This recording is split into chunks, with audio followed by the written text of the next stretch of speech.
തിന്നുന്ന ആൾക്കാരുണ്ടെങ്കിൽ വന്നോളി. ഞാൻ വളോട് പറഞ്ഞ മീനിട്ടാൽ എപ്പോഴും തരാൻ കഴിയില്ലട്ടോ.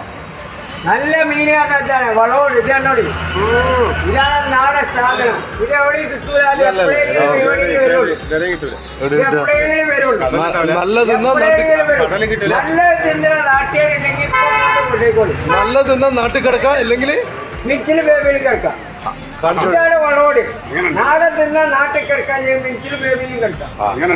ഇത് കണ്ടോളി, ഇതാണ് സാധനം. മീന് എല്ലാ ഐറ്റം ഉണ്ട് കേട്ടോ. ഒരു 4 മീനുമായിട്ട് വരുന്നില്ല. ഇതാണ് മീന്. ഇതാണ് വളോട് പറഞ്ഞ മീൻ കേട്ടോ. ടൂണ ഫിഷ് ഏതൊന്ന് തൊട്ട് കാണിച്ചു കൊടുക്ക്. ടൂണ ഫിഷ് മുറിച്ച് വെച്ചേക്കണ്ട. ഇതാണ് ടൂണ. പ്രോട്ടീൻ കൂടിയ മീന്. സ്രാവ് ഏതാ? ജിമ്മേരൊക്കെ കഴിക്കുന്ന മീനാണ്. പ്രോട്ടീൻ കൂടിയ 200 ഗ്രാം കഴിച്ചാൽ മതി ഡെയിലി. ആയുസ് വർദ്ധിക്കുന്ന മീനുകളുണ്ട്. എല്ലാ ഐറ്റം ഉണ്ടോ? ഒമേഗ 3 ഉള്ള മത്തി ഉണ്ട്. 160 റുപ്യ.